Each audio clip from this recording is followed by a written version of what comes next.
வணக்கம். திருச்சிற்றம்பலம். அடியார் பெருமக்கள் திருவடியை வணங்கிக் கொள்கிறேன். அன்புடையீர், இன்று நாம் காண இருப்பது அவனருளாலே அவன்தாள் வணங்கி என்கின்ற மாணிக்க வாசகரின் அருள்மொழிக்கு இணங்க கரும்பாய் முளைத்து பரஞ்சுடராய் விரிந்து என் திசைக்கும் எழுந்தருளும் எம்பெருமானாகிய ஈசன் உரையும் சிவயோக நாயகி சமேத செம்மேனிநாதர் திருக்கோயில் தலவரலாறு திருக்கானூர்.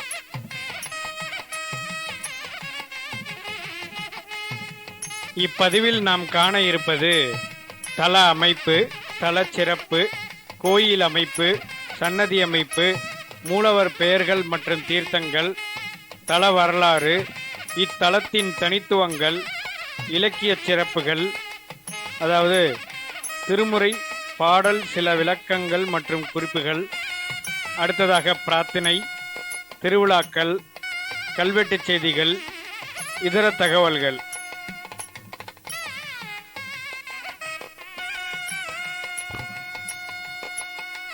முதலாவதாக தல அமைப்பு.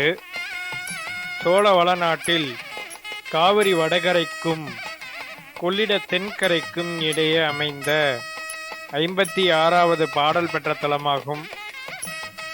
இயற்கை எழில் கொஞ்சம் மரங்கள் அடர்ந்த தலமாகும்.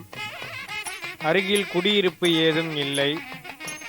இத்தலமானது திருச்சி கல்லணை திருவையாறு சாலை வழியாக செல்லும் பொழுது இடது பக்கம் விஷ்ணம்பேட்டை, அதாவது திருக்காட்டுப்பள்ளி செல்லும் சாலைக்கு நேர் எதிரே உள்ள பகுதி இது.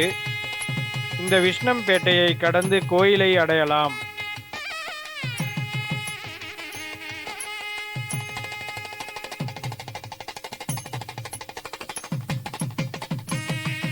தல சிறப்பு. இத்தலத்தின் புராண பெயர் திருக்கானூர்பட்டி, மணல்மேடு, திருக்கானூர் என்று அழைக்கின்றனர். கொள்ளிடக்கரையில் உள்ள மணலால் மூடப்பட்டிருந்த இத்திருக்கோயில் சுமார் 100 வருடங்களுக்கு முன்பு வெளிக்கொணரப்பட்டது. ஆதலால் இப்பகுதியை மணல்மேடு என்று அழைப்பர்.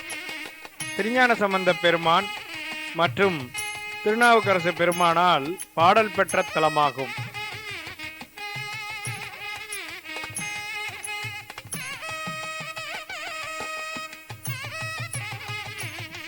அடுத்ததாக கோயில் அமைப்பு.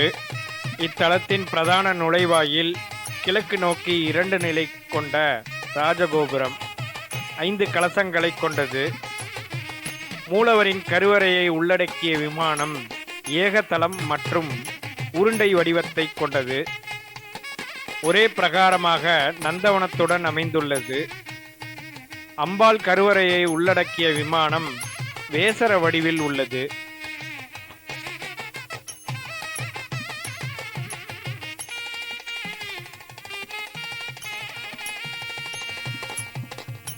அடுத்ததாக சன்னதி அமைப்பு. கிழக்கு நோக்கிய ராஜகோபுரத்தை கடந்தவுடன் வலது பக்கம் அம்பாள் சன்னதி, அதை கடந்தவுடன் பலிபீடம், நந்தி உள்ளது. நேரே மூலவர் கருவறை உள்ளது. பிரகாரத்தில் விநாயகர், வள்ளி தெய்வானையுடன் சுப்பிரமணியர் தனித்தனி சன்னதியில் உள்ளனர்.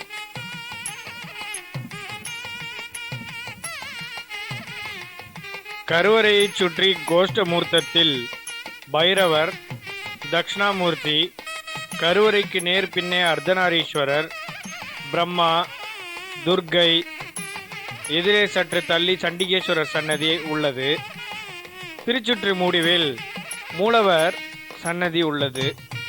மூலவருக்கு முன் உள்ள அர்த்த மண்டபத்தில் நாகர், மகாவிஷ்ணு, ஐயனார், சூரியன், சந்திரன், சைவ சமய குறவர்களாகிய 4 பெருமக்கள் திருமேனிகள் உள்ளன.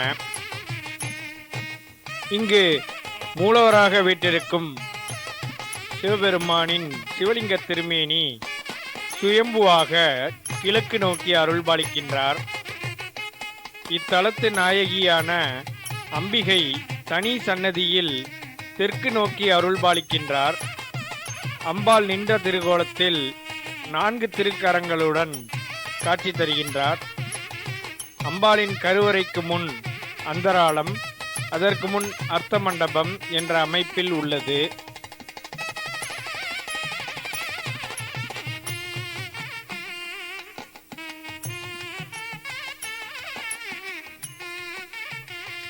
அடுத்ததாக மூலவர் பெயர்கள் மற்றும் தீர்த்தங்கள். இறைவன் பெயர் செம்மேனிநாதர், கரும்பேஸ்வரர், தேஜோமயர், ஈசுவனேஸ்வரர், முளைநாதர், செம்மேனியப்பர். இறைவியின் பெயர் சிவயோகநாயகி, சிவலோகநாயகி, சவுந்தரநாயகி. தலவிருட்சம் வில்வம். தீர்த்தம் வேத தீர்த்தம் மற்றும் கொள்ளிடம்.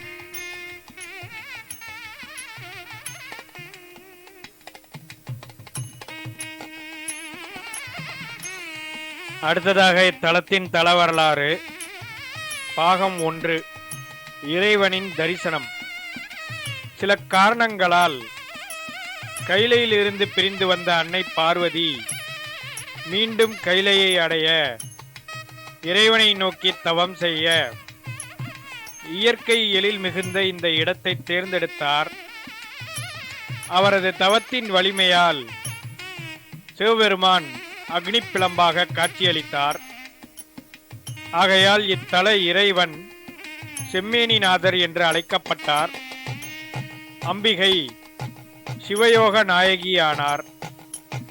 கணவனும் மனைவியும் வந்து வழிபட்டால் கருத்து வேறுபாடு இல்லாமல் ஒற்றுமையாக இருக்கலாம்.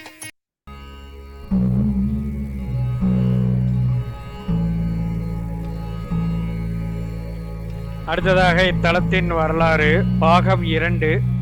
பரசுராமர் தோஷம் நீங்கிய வரலாறு. மகாவிஷ்ணுவின் அவதாரமான பரசுராமர் ஜமதக்னி முனிவர் மற்றும் ரேணுகாதேவியின் மகனாவார். அவர்கள் வாழ்ந்த குடிலுக்கு கார்த்தவீரியார்ஜுனன் என்ற அரசன் வந்தான். அவன் காட்டில் வேட்டையாடி களைத்திருந்தான். தன் பசியை போக்க ஜமதக்னி முனிவரிடம் வேண்டினான். கேட்டதை தரும் தேவலோக பொக்கிஷமான காமதேனுவின் உதவியை கொண்டு வந்த அனைவருக்கும் உணவு அளித்தார்.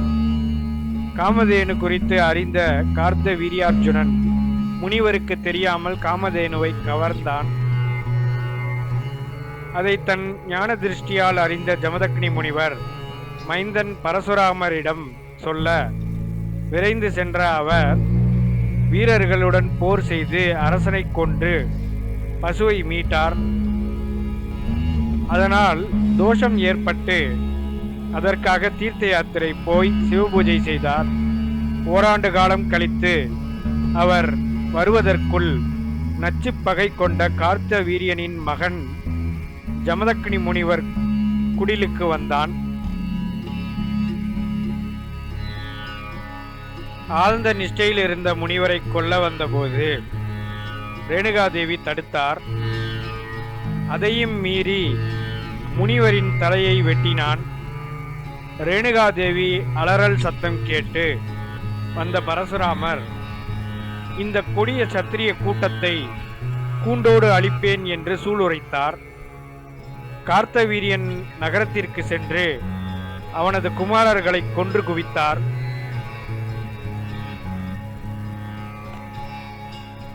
தந்தையின் ஈமச்சடங்கிற்கு பின் பூமியில் இருந்த சத்திரிய வம்சம் அற்றுப்போகும்படி 21 தடவை திக்விஜயம் செய்து சத்திரியர்களை வேறறுத்தார்.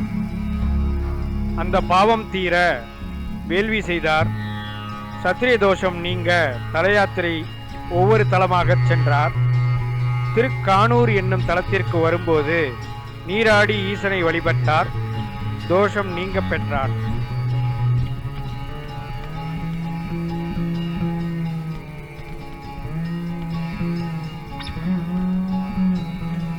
அடுத்ததாக இத்தலத்தின் தல வரலாறு. பாகம் 3. கரிகால சோழன் சங்க காலத்தைச் சேர்ந்த சோழ மன்னர் ஆவார். அவரது தந்தையின் பெயர் இளஞ்சேட் சென்னி. அரசர் இல்லாததால் பாதுகாப்பு கருதி தாயார் கரிகாலனுடன் நாட்டை விட்டு வெளியேறினார். திருக்கானூர் பகுதியில் வாழ்ந்தனர். பிடர்த்தலை என்னும் பெயர் பெற்ற பட்டத்து யானை கரிகால சோழனை அடையாளம் கண்டுகொண்டு மாலை சூட்டப்பட்டு பின் தன் பிடரியில் ஏற்றிக்கொண்டு உறையூர் சென்றது. அரியணையை ஏறினார், செங்கோல் செலுத்தினார். இச்செய்தியை பழமொழி 400 என்னும் 14 கணக்கு நூலின் வாயிலாக அறிகின்றோம்.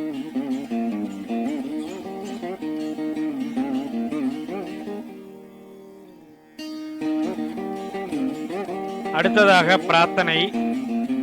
உடல் நலக்குறைவு உள்ளவர்கள் ஈசனை வில்வ இலைகளால் அர்ச்சித்து வழிபட விரைவில் குணமாகும். திருமணத்தடை உள்ளவர்கள் அம்பாளுக்கு செவ்வரளி மாலை சாத்தி நெய் தீபமிட்டால் விரைவில் திருமணம் கைகூடும். குழந்தை பாக்கியம் வேண்டுபவர்கள் ஈசனுக்கும் அம்பாளுக்கும் அபிஷேகம் செய்து எருக்க மாலை சாற்றி சர்க்கரை பொங்கல் செய்து நெய்வேத்தியம் செய்வார்கள்.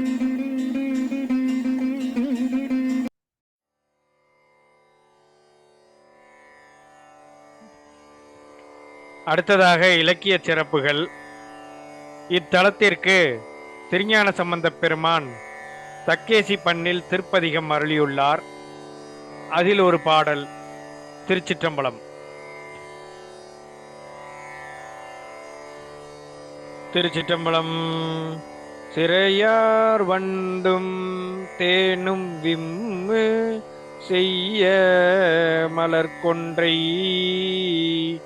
மறையார் பாடல் ஆடலோடு மால்விடை மேல் வருவார் இறையார் வந்து என் இல் புகுந்து என் எழில் நலமும் கொண்டார் கரையார் சோலை காணூர் மேய பிறையார் சடையாரே பிறையார் சடையாரே. திருச்சிற்றம்பலம்.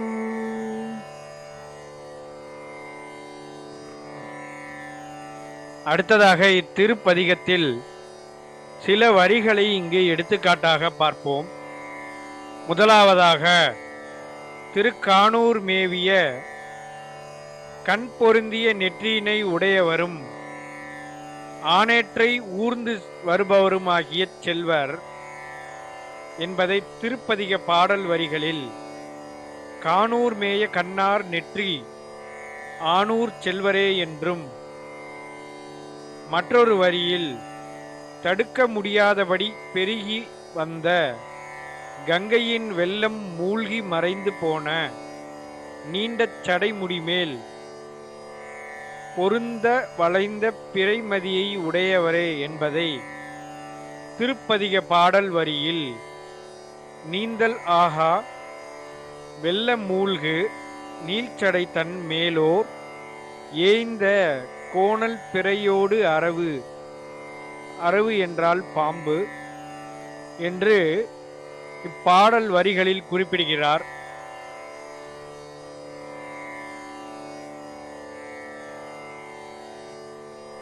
மற்றொரு பாடல் வரியில் வேத பாடல்களை பாடி ஆடுபவராய் பெரிய விடைமேல் வருவார்.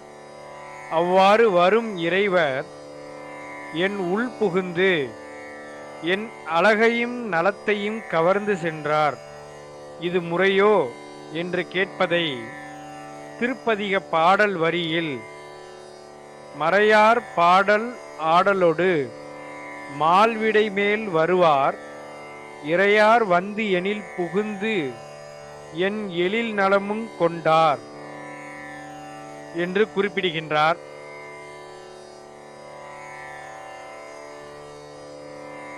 மற்றொரு பாடல் வரியில் தமிழ் போன்று இனிக்கும் இனிய வார்த்தைகளை பேசி தாளத்தோடு வீணையை மீட்டி முழவம், மொந்தை ஆகிய துணை கருவிகளுடன் கூடிய பாடல்களை பாடி எனது இல்லத்தை அடைந்தார் என்பதை திருப்பதிக பாடல் வரியில் தமிழின் நீர்மை பேசி தாளம் வீணை பண்ணி நல்ல முழவம் முந்தை மல்கு பாடல் செய்கை இடம் ஓவார் என்று குறிப்பிடுகிறார்.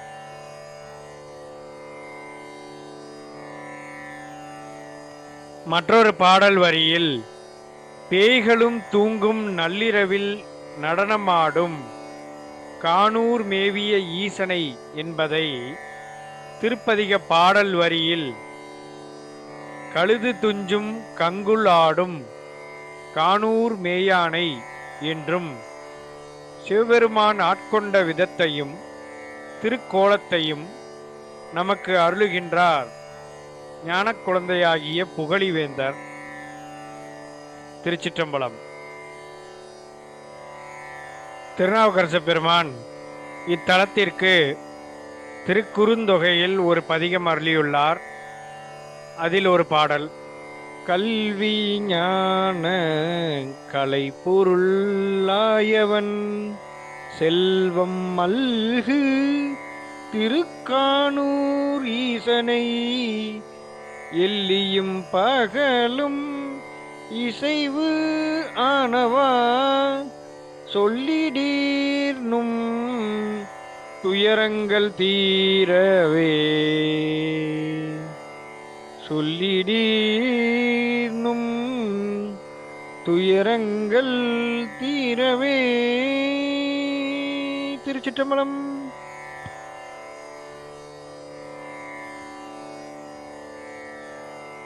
கல்வியும் ஞானமும் கலையும் ஆகியவற்றின் மறைப்பொருளாய் இருப்பவனும் செல்வம் மல்கும் திருக்கானூரில் இருப்பவனும் ஆகிய ஈசன் இரவும் பகலும் இசைந்து அருள் புரிய ஆனவாற்றை நம் துயரங்கள் தீர ஈசனிடம் சொல்ல வேண்டும் என்கிறார் அப்பர் பெருமான்.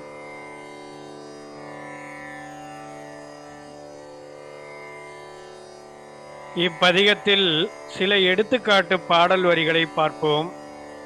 முதலாவதாக, கானூரில் தெய்வச் சுடராகிய இறைவன் திருக்கோலத்தை திருப்பதிக பாடல் வரிகளில் கானூரில் பரமனாய பரஞ்சுடர் காண்மினே என்று குறிப்பிடுகிறார்.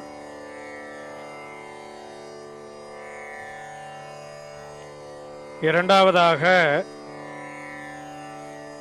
பெண்டீர் மக்கள் பெருந்துணையாக உள்ள நல்ல செல்வம் இன்று உண்டு என்று மகிழ வேண்டாம், கானூர் முளையாகிய ஈசன் நீர் கண்டு கொள்வீராக, அவரே இறப்பிலும் பெருந்துணையாவார் என்பதை இத்திருப்பதிக பாடல் வரிகளில் பெண்டீர் மக்கள் பெருந்துணை நன்னிதி உண்டு இன்றே என்று உகவன்மின் ஏழைகாள் கண்டுகொண்மீன் நீர் கானூர் முளையினை என்கின்றார் அப்பர் பெருமான்.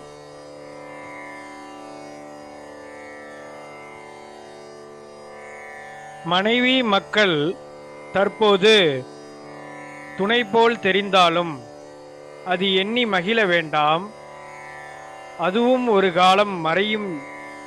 அப்போது உண்மையான துணையை தேடி சிந்திக்கும் போது அது பரஞ்சுடராய் இருக்கும் இந்த கானூர் ஈஸ்வரனே தன்னுள் அனைத்தையும் ஒடுக்குகிறார் என்பதை அறிய முடிகிறது. இந்த வாக்கியம் நாம் சிந்திக்கும் போது விரக்தி மற்றும் இயலாமையினால் வரும் வாக்கியம் அல்ல.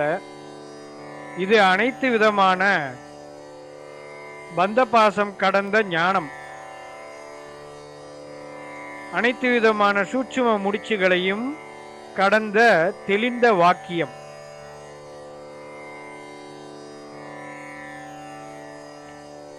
பொத்தலை உடையதும் மண்சுவர் உடையதுமாகிய இழிந்த இக்குடியை தன் மெய்யென்று ஒவ்வொருவரும் வியந்திடல் வேண்டா, சித்தர் பத்தர் சேர்கின்ற திருக்கானூரில் இறைவன் பாதம் அடைதலே நமக்கு கர்மமாகும் என்பதை திருப்பதிக பாடல் வரிகளில் பொத்தல் மண்சுவர் பொல்லாக் குரம்பையை மெய்த்தன் என்று வியந்திடல் ஏழைகால் சித்தர் பத்தர்கள் சேர் திருக்கானூரில் அத்தன் பாதம் அடைதல் கருமமே என்று குறிப்பிடுகிறார். அதாவது இந்த உடலின் நிலையாமையையும் அழகின் நிலையாமையையும் உணர்த்தும் பாடல் இது. தெய்வச் சேக்கிழார் தம் பதிவில் திருஞான சம்பந்த பெருமான் திருமலபாடியில் மலபாடி வைரமணி தூண் அமர்ந்து மகிழ் கோயில் வளம் கொண்டு எய்தி என்றும் சில நாட்கள் அங்கு தங்கி பின் அதன் மருங்கு கடந்து அருளால் திருக்கானூரில் பணிந்து ஏத்தி ஆன்ற சைவ முதன்முறையோர் என்று குறிப்பிடுகிறார். அதாவது திருமலபாடியில் சில நாட்கள் தங்கி பின் திருக்கானூர் வந்ததாக குறிப்பிடுகிறார்.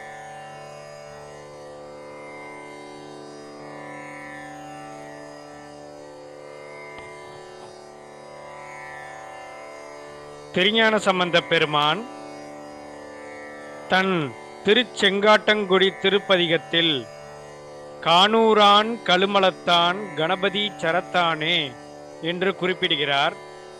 மேலும் திருநாவுக்கரசர் பெருமான் தன் பொது பதிகமாகிய பாவநாச திருப்பதிகத்தில் காணப்பேரூர் கட்டியை கானூர் முளைத்த கரும்பினை என்று குறிப்பிடுகிறார். மேலும் திருநாவுக்கரசர் பெருமான் தன்னுடைய பொது திருப்பதிகங்களில் திருப்பதிக்கோவை திருத்தாண்டகத்தில் கடைமுடி கானூர் கடம்பந்துறை என்று குறிப்பிடுகிறார். அடுத்ததாக சுந்தரர் பெருமான் தன்னுடைய பொது திருப்பதிகங்களில் திரு ஊர் தொகை என்று அழைப்பார். அதில் கருங்கற்குரலாய் வெண்ணிக்கரும்பே கானூர் கட்டியே என்று 3 அருளாளர்களும் அவரவர் தேவார பாடல் பதிகங்களில் திருக்கானூர் ஈசனை குறிப்பிடுகின்றனர். அடுத்ததாக வள்ளலார் பெருமான் தன் திருவருட்பாவில் வானூர் மதிப்போன் மணியார் குமுதமலர் கானூர் உயர் தங்கக் கட்டியே என்று கானூர் பரஞ்சுடரை குறிப்பிடுகின்றார்.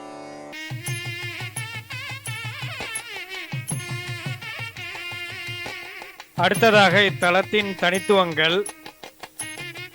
இத்தலத்தில் அருள்பாலிக்கும் சிவயோக நாயகி என்னும் அம்பிகை சாலக்கிராம விக்கிரகமாக மிகவும் அழகாக உள்ளார்.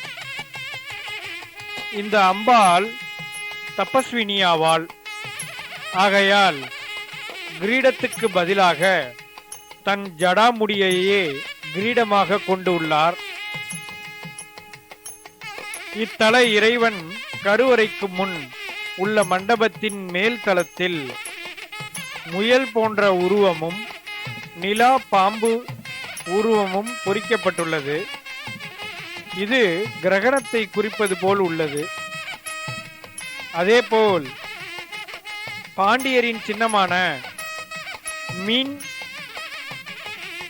பதிக்கப்பட்டுள்ளது.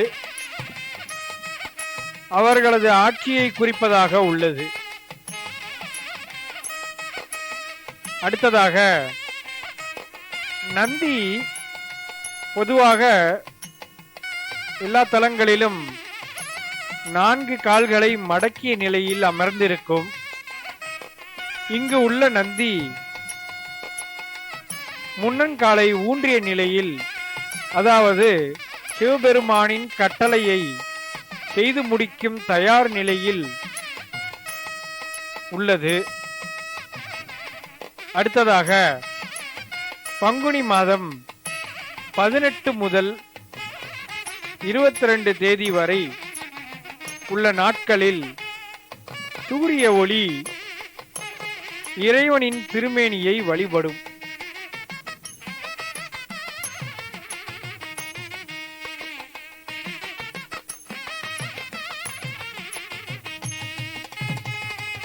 அடுத்ததாக திருவிழாக்கள்.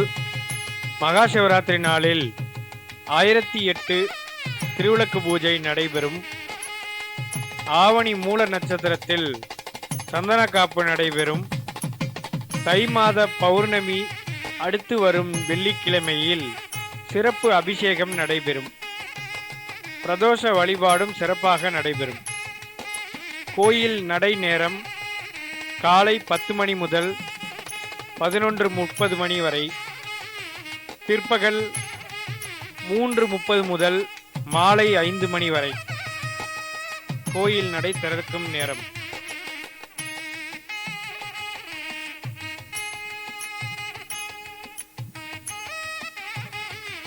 அடுத்ததாக நிர்வாகம். இத்திருக்கோயில் இந்து சமய அறநிலையத்துறையின் கீழ் செயல்பட்டு வருகிறது.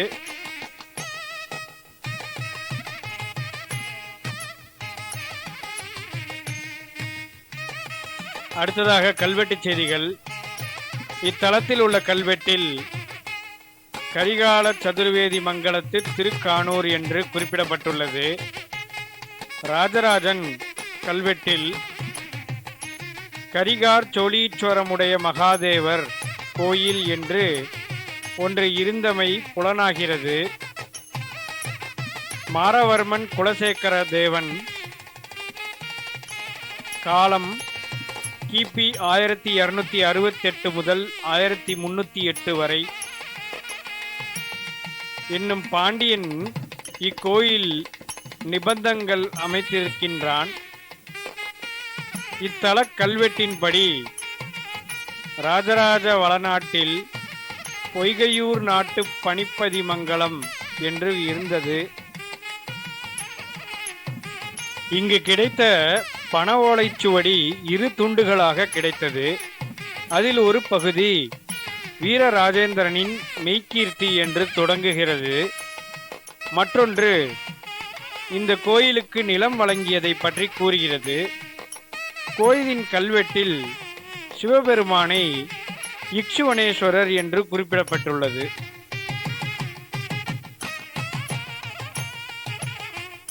அடுத்ததாக இதர தகவல்கள். 1924ஆம் ஆண்டில் சுப்பிரமணிய ஐயர் என்பவர் மூலம் கோவில் வெளிக்கொணரப்பட்டதாக தகவல்கள் கூறுகின்றன.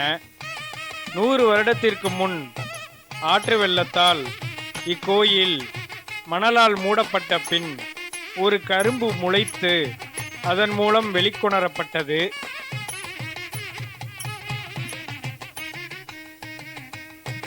அடுத்ததாக வழித்தடம்.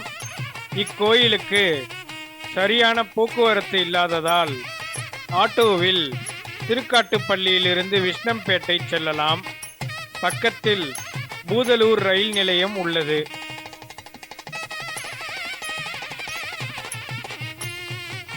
இத்துடன் இப்பதிவு முடிவடைகிறது. மனித வாழ்க்கையின் இயக்கம் நம்பிக்கை என்னும் அடிப்படையில்தான் சுழன்று கொண்டிருக்கிறது. அந்த நம்பிக்கைக்கு அச்சாணியாக விளங்கும் இந்த கோயில்களை நாம் போற்றி பாதுகாத்து நமது பொக்கிஷமாக வைத்துக்கொள்வோம். நன்றி, வணக்கம். திருச்சிற்றம்பலம். அடியார் பெருமக்கள் திருவடியை வணங்கிக் கொள்கிறேன். மறக்காமல் லைக் செய்யவும், ஷேர் செய்யவும், சப்ஸ்கிரைப் செய்யவும். நன்றி.